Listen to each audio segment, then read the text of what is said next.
भारतीय संस्कृति। भारत के धार्मिक और सांस्कृतिक ग्रंथ और साहित्य को जानने के लिए चैनल को सब्सक्राइब करें और बेल आइकॉन को भी दबाएं, जिससे नए वीडियोस की नोटिफिकेशन आपको मिलती रहे। ध्यान की बाधाएं और सहायताएं। स्वामी नित्यबोधानंद। आध्यात्मिक जीवन नए प्रदेश में भ्रमण के समान है। गुरु अथवा आध्यात्मिक पथ निर्देशक एक ऐसे व्यक्ति के समान है जिसने पहले ही उस नए प्रदेश का भ्रमण कर लिया है। भ्रमण के प्रति उसका उत्साह दूसरों में संक्रमित होता है। शास्त्रों में अंतर प्रदेश का वृत्तांत प्राप्त होता है, लेकिन वे हम तक उस भाव को नहीं पहुंचा सकते जो उस प्रदेश का भ्रमण करने वाला कर सकता है। यही नहीं, सत्य की जिज्ञासा से उत्पन्न रुचि आध्यात्मिक जीवन की एक अनिवार्य शर्त है। इसके बिना इस यात्रा के लिए आवश्यक सतत प्रयास बनाए नहीं रखा जा सकता। ये रुचि एक ऐसे आध्यात्मिक व्यक्ति द्वारा ही उत्पन्न की जा सकती है जिसका जीवन जगत केंद्रित न होकर ईश्वर केंद्रित हो। अतः हमारे जीवन में ऐसे व्यक्ति की उपयोगिता हमारी रुचि के केंद्र को परिवर्तित करने में है। उनके उत्साह से हम अपने इस जन्म के उद्देश्य और संसार को नितांत भिन्न दृष्टि से देखने लगते हैं। शास्त्रों के उपदेश उन लोगों के लिए नहीं हैं जिन्हें आध्यात्मिक जीवन के प्रति किंचित मात्र भी रुचि अथवा झुकाव न हो, क्योंकि सच्ची रुचि होते हुए भी, गुरु रहते हुए भी हम लक्ष्य प्राप्ति के विषय में पूर्ण आश्वस्त नहीं हो सकते। कभी हम संशयग्रस्त हो सकते हैं तो कभी रोग के शिकार हो सकते हैं, अथवा कभी साधना के बाद एक प्रकार की जड़ता का अनुभव हो सकता है। बहुत से लोगों में साधना प्रारंभ करने की क्षमता होती है, लेकिन और भी कम लोगों में उसे बनाए रखने की दृढ़ता होती है।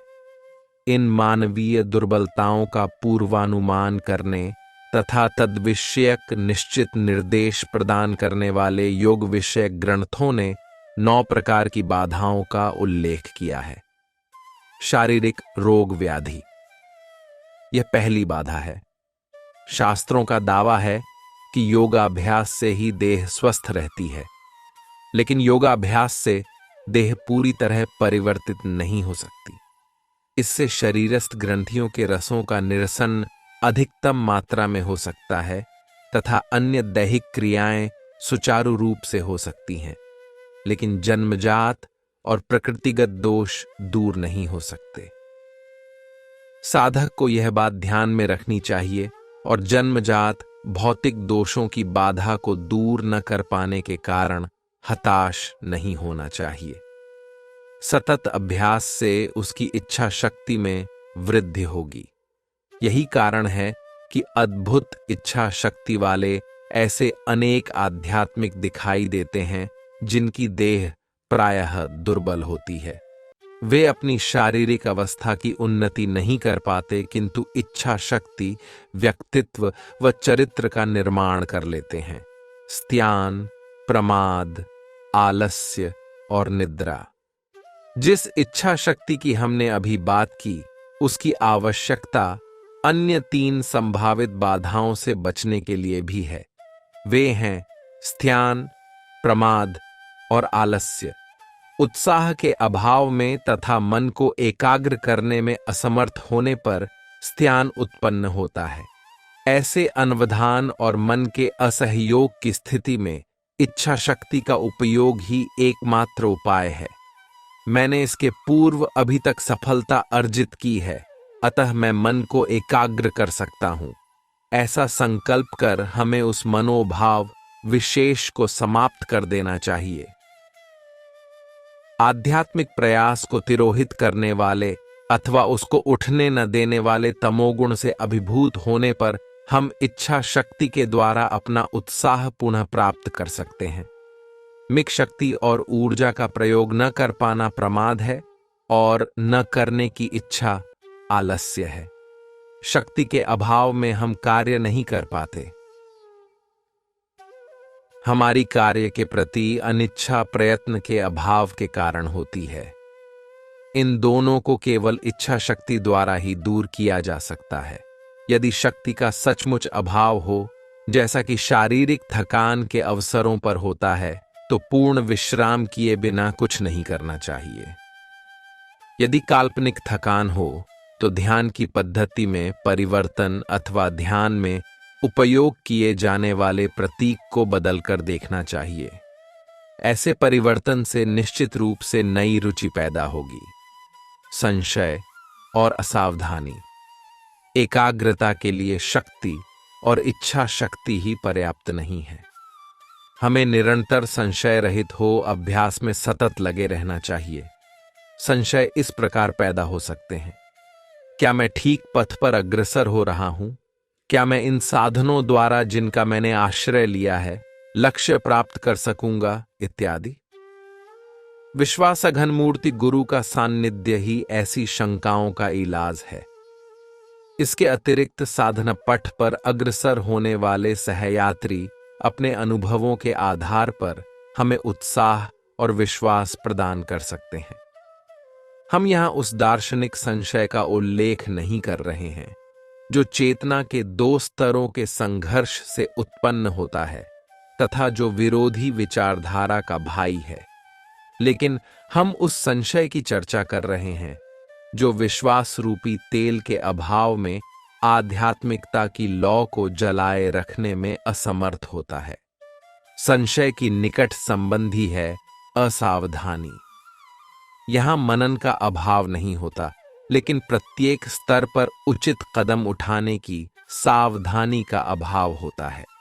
किसी श्रेष्ठ व्यक्ति की सहायता से प्रगति करने का अवसर हमें प्राप्त हो, लेकिन हम उस अवसर को खो देते हैं। अवसर अलब्ध भूमिकत्व, अनवस्थितत्व। इच्छा और प्रयास के बावजूद भी कुछ लोग सतत प्रगति नहीं कर पाते। योग सूत्र में इसके बारे में कहा गया है कि यह कठिनाई पूर्व कर्मों के फल स्वरूप होती है जो जन्मगत बाधाओं अथवा अचेतन विरोध के कारण होती है। यदि पूर्व कर्म हमें पीछे की ओर खींचें तो साधना के वेग से हमें आगे बढ़ना चाहिए। जैसा कि माइस्टर एक्कार्ट कहते हैं, यदि तुमने भगवान को खो दिया है तो उन्हें वहां खोजो जहां खोया है। इसका अर्थ यह है कि हमें उस आध्यात्मिक अनुभूति का मन में स्मरण करना चाहिए जो हमने कभी अतीत में प्राप्त की थी तथा उससे उत्साह प्राप्त करना चाहिए। पीछे फिसलने की संभावना एक बाधा है जो सदा बनी रहती है और फिर अपनी प्रगति से संतुष्ट हो जाने का खतरा भी साधक के सामने है। इस संतोष के कारण भी साधक पीछे रह जाता है। अविरति और भ्रांति दर्शन। आध्यात्मिक जीवन की सबसे मूलभूत बाधा इंद्रिय विषयों के प्रति आसक्ति अथवा रुचि है। वासनाएं सूक्ष्म रूप में बनी रहती हैं क्योंकि उनकी जड़ों को निकाला नहीं गया है। योग में सर्वदा वासनाओं पर सीधा प्रहार करने की सलाह नहीं दी गई है। वह ध्यान जैसे आध्यात्मिक आनंदों में रुचि बढ़ाने की सलाह देता है जिससे बाह्य विषय सुखों में रुचि धीरे धीरे कम हो जाए।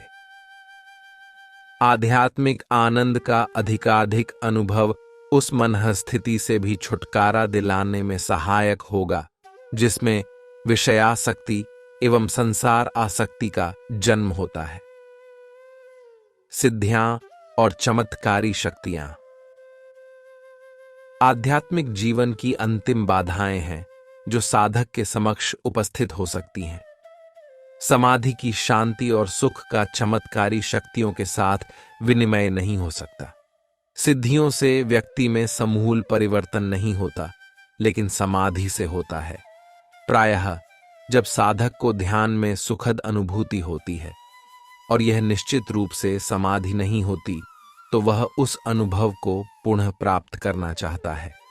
संभवतः कुछ साधक उसी अनुभव की तीव्रता से कल्पना करके उसकी पुनरावृत्ति करने में सफल होवें, फिर भी वह ठीक पूर्वानुभव के अनुरूप नहीं होगा।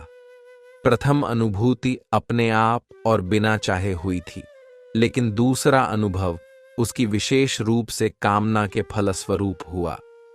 किसी अनुभूति की प्राप्ति पर जोर देना अथवा जानबूझकर उसकी प्राप्ति का प्रयत्न करना साधना की एक बहुत बड़ी बाधा और प्रलोभन है।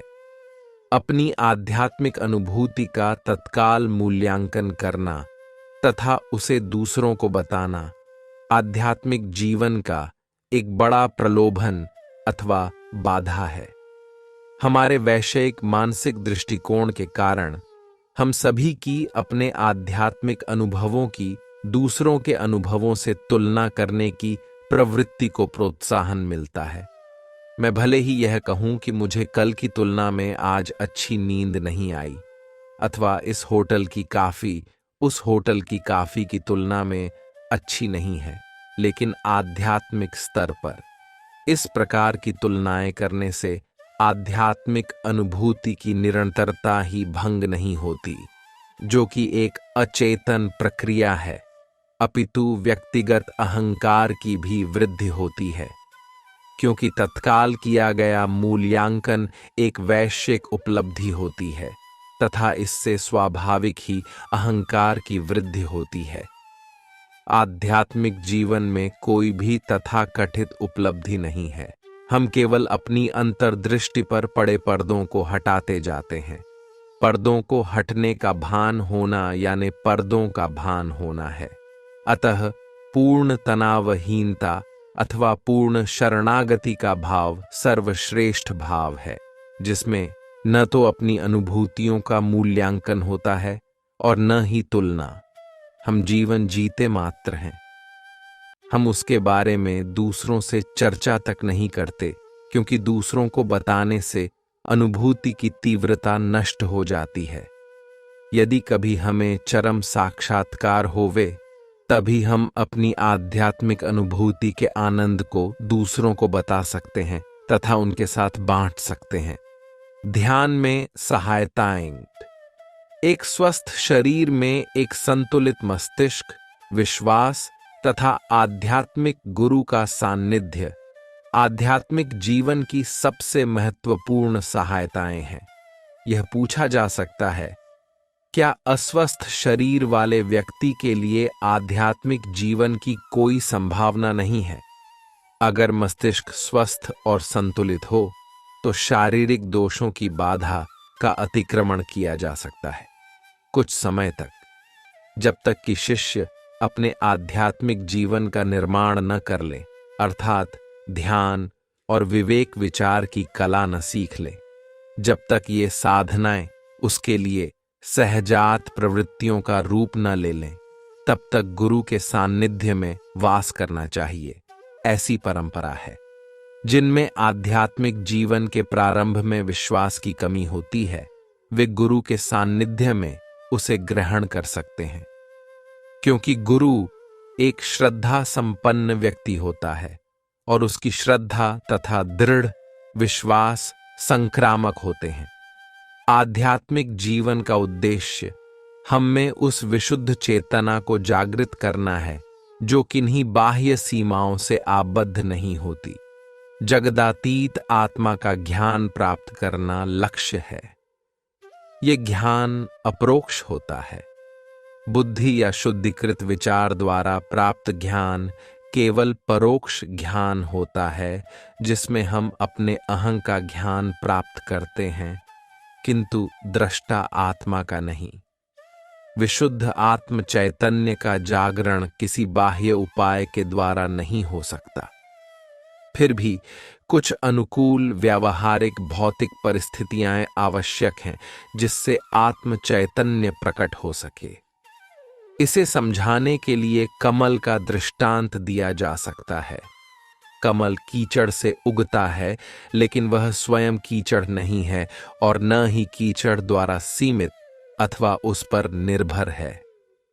ध्यान आध्यात्मिक जीवन का सबसे प्रमुख अंग है, अतः उसके अनुकूल प्राकृतिक दृश्य जैसी बाह्य परिस्थितियां वांछनीय हैं। एक ऐसा स्थान चुन लेना चाहिए जहां केवल ध्यान किया जाए तथा प्रतिदिन वहां ध्यान के लिए जाना चाहिए।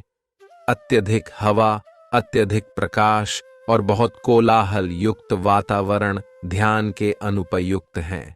स्थान शांत और शब्द रहित होना चाहिए, जिससे हम में आध्यात्मिक स्पंदनों को प्रोत्साहन मिले।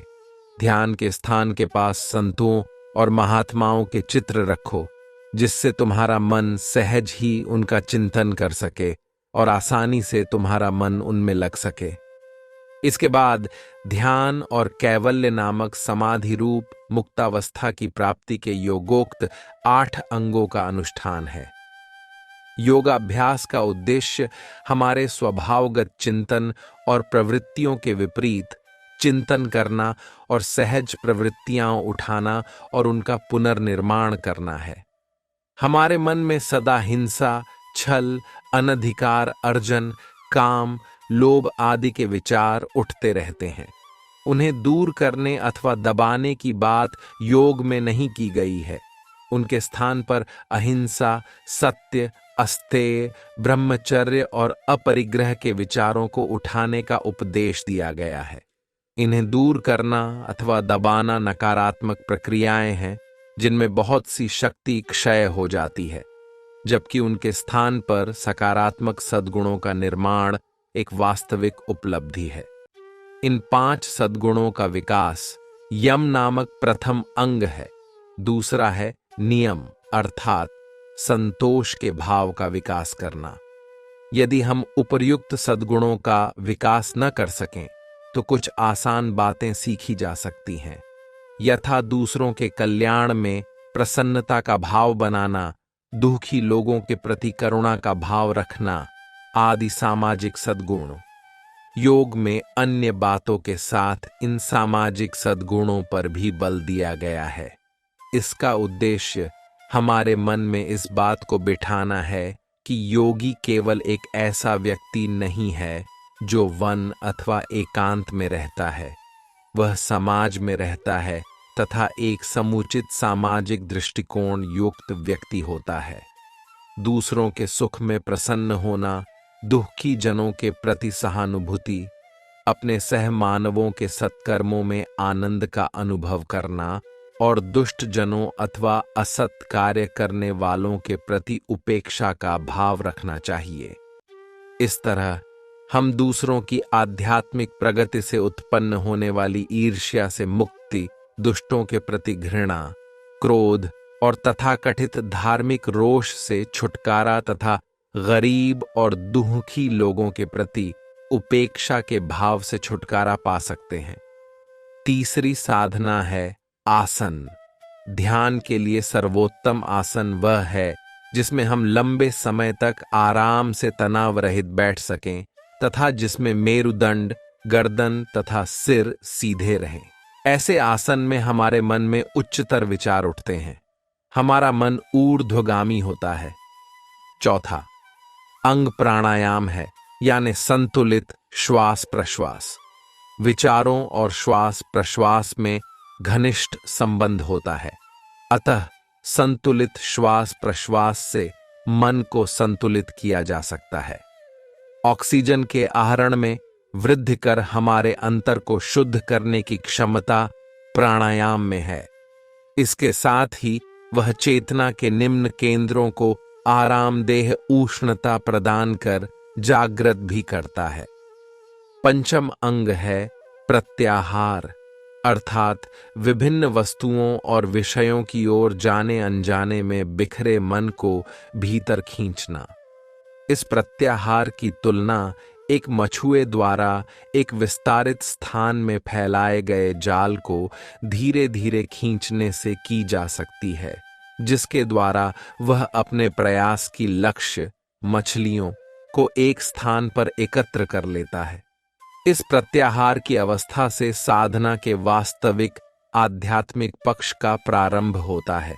मन रूपी जाल के सर्वत्र बिखरने की प्रवृत्ति उसकी चंचलता और स्वभावगत रुझानों के प्रति लगाव में परिलक्षित होती है।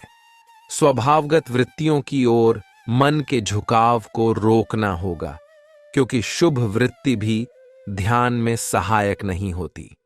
एक सोने की जंजीर भी जंजीर ही है। महत्वपूर्ण बात मन की विशुद्ध अवस्था की प्राप्ति करना है, जहां वह स्वभावगत प्रवृत्तियों द्वारा पैदा होने वाली समग्र वृत्तियों से रहित हो। चित्त रूपी सरोवर की तरंगों को कैसे शांत किया जाए? एक तरंग को उठाकर तथा चयन की गई इस एक तरंग पर ही मन की समग्र शक्ति को लगाकर एक दैवी प्रतीक ही वह चुनी हुई तरंग है जिसे हम अपनी सक्रिय कल्पना शक्ति द्वारा ध्यान में पैदा करते हैं। जब कभी हमारे मन में एक तरंग या वृत्ति पैदा हो, उसी समय हमें उसे उस प्रतीक में तत्काल विलीन कर देना चाहिए जो परमात्मा का द्योतक है।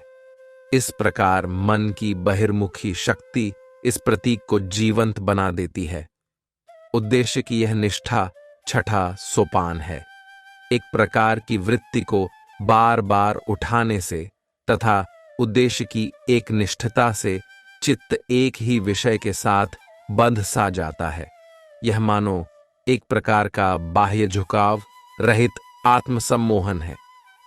इस अवस्था में चिंतन एकाग्रता या धारणा को प्राप्त होता है। किसी एक स्थान में मन को एकाग्र करने की साधना, जो समस्त विक्षेपों से छुटकारा पाने का श्रेष्ठतम उपाय है, देह के किसी भी अंग पर की जा सकती है। मन को नासिकाग्र, हृदय चक्र, भ्रूमध्य अथवा मस्तक में सहस्रार स्थित ज्योति पर एकाग्र किया जा सकता है। इस साधना का उद्देश्य चेतना, जो अब तक बाह्य आधार खोज रही थी, उसे भीतर आधार प्रदान करना है। एकाग्र चिंतन या धारणा की स्थिति की कई मनोवैज्ञानिक सामग्रियां या विषय हो सकते हैं। कला, संगीत अथवा चित्रकला आदि श्रेष्ठतर विषय हैं, क्योंकि इनके द्वारा मन का भटकाव रोका जा सकता है। एक कलाकार की सारी वृत्तियां, एक मुख्य वृत्ति कला में सार्थक हो जाती है। कला उसकी आदत हो जाती है और आदतों से ही चरित्र और व्यक्तित्व का गठन होता है।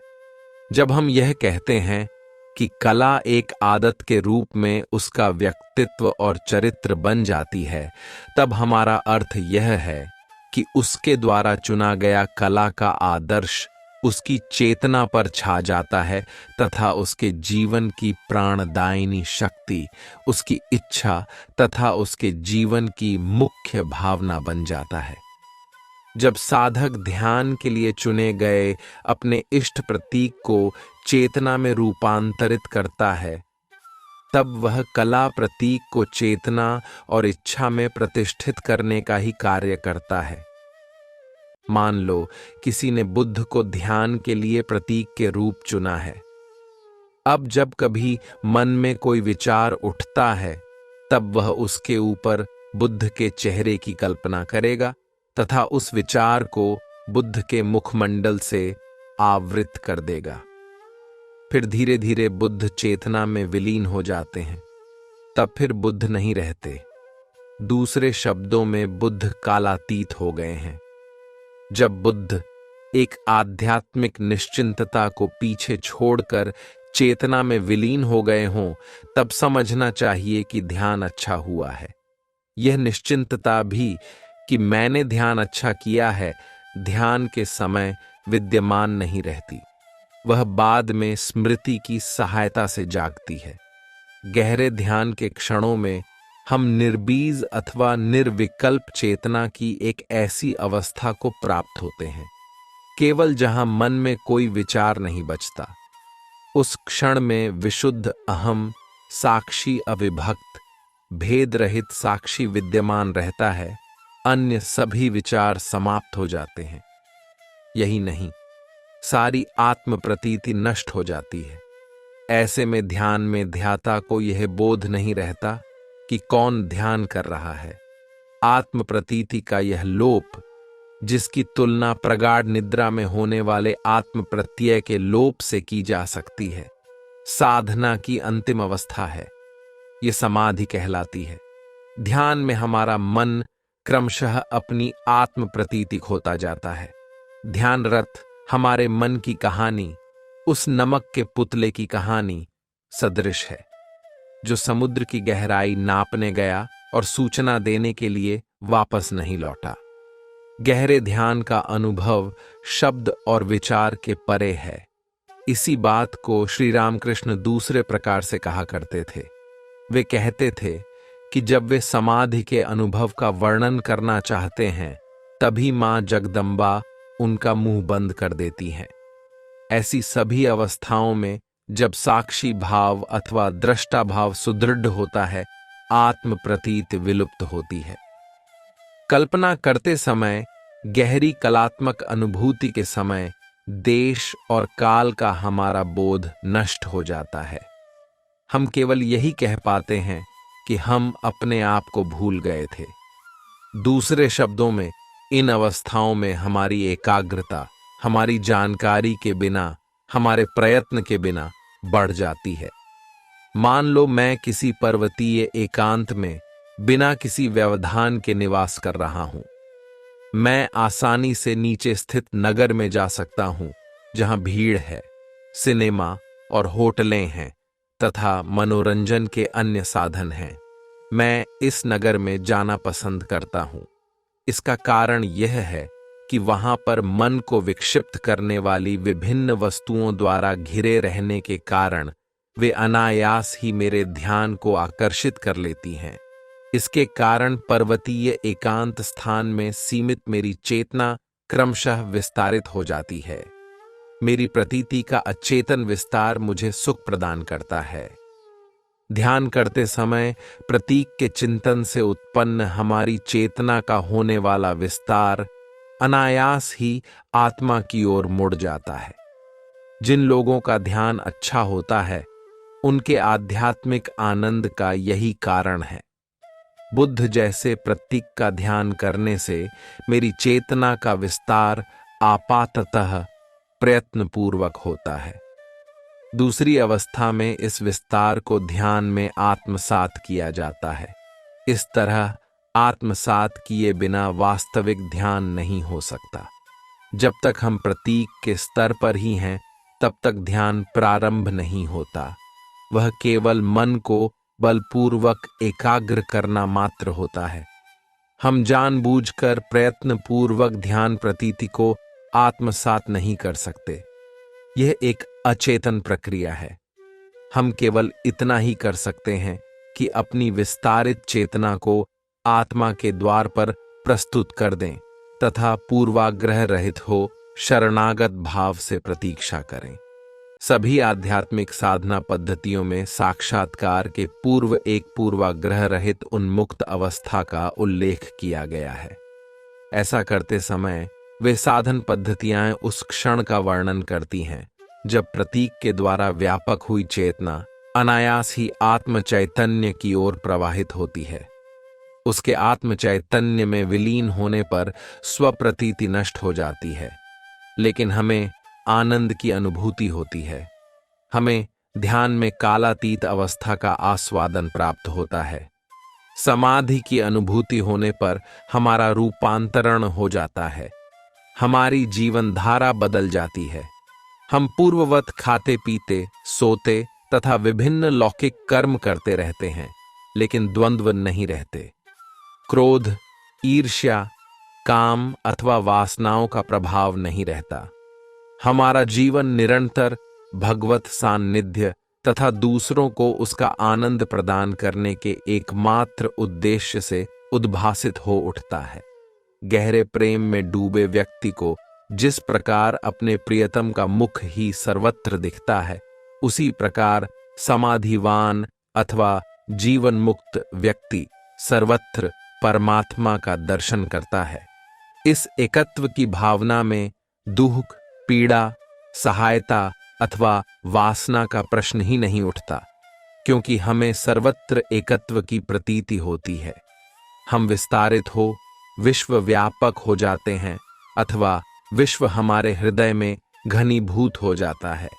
यह हमें विश्व के दुहक दर्द को अपना तथा आत्मविस्मृति की निश्चिंतता के साथ संसार के लिए दुख सहने का सामर्थ्य प्रदान करता है। दूसरों के लिए जीने तथा दूसरों के दुखों को सहन करते समय यह भाव जितना प्रबल तथा उत्कर्ष पर रहता है, उतना और कभी नहीं। बुद्ध, ईसा और रामकृष्ण की समाधियां हम में आध्यात्मिक जीवन में अग्रसर होने के लिए आत्मविश्वास का संचार करती हैं। उनकी जीवनियां उनकी अनुभूति की महिमा मंडित स्थिति तक पहुंचने की हमारी भी संभावना को मानो हमारे कानों में धीरे से फुसफुसाती हैं। वे हमें अपनी नम्र रीति से उनके अनुरूप आचरण को प्रेरित करती हैं। मानव के आध्यात्मिक कल्याण हेतु उनका प्रेम और सहानुभूति हमें प्रभावित करते हैं तथा उनके उदाहरण से हमें यह अनुभव होता है कि दूसरों के लिए जिए गए क्षण ही हमारे जीवन के श्रेष्ठतम अंश हैं। दूसरे शब्दों में, वे क्षण ही हमारे जीवन के श्रेष्ठतम क्षण होते हैं जब हम अपने क्षुद्र अहंकार को भूलकर उसके चंगुल से मुक्त होते हैं, जब उससे उत्पन्न व्यग्रता और संग्रह वृत्ति तथा सर्वोपरि इन दुर्बलकारी विचारों से कि हमारा ज्ञान तथा मेधा सीमित है, मुक्त होते हैं। आध्यात्मिक जीवन हमारे सीमित ज्ञान और सीमित शक्ति के परिणाम स्वरूप उत्पन्न होने वाली निराशा तथा क्षुद्र अहम के बंधनों से मुक्ति प्रदान करता है। यह चाहे निष्काम कर्म, भगवत भक्ति अथवा ज्ञान से प्राप्त हो, बात एक ही है। इनसे परमात्मा के साथ एक नए मार्ग का उद्घाटन होता है जो अभी बंद पड़ा है। इस मार्ग से हम उस परमात्मा की शक्ति और ऐश्वर्य के अधिकारी हो जाते हैं, जिस परमात्मा की वाणी व्यावहारिक जीवन के रीति रिवाजों और अभ्यासगत कर्मों से आवृत होने के फलस्वरूप बहुत कम सुनाई देती है। महानतर साम्राज्य की उपलब्धि रूप मुक्ति का यह आश्वासन हमें आध्यात्मिक जीवन की ओर आकृष्ट करता है। जब तक इस आध्यात्मिक मुक्ति की पिपासा हमारे प्रयासों के संबल के रूप में विद्यमान है, तब तक हमारे द्वारा की गई त्रुटियों का कोई महत्व नहीं है। वस्तुतः आदर्श तथा उसे जीवन में प्रतिफलित करना मुख्य बात है न कि उसे पाने तथा पूर्ण रूप से अभिव्यक्त करने की प्रक्रिया में उत्पन्न कठिनाइयां और त्रुटियां।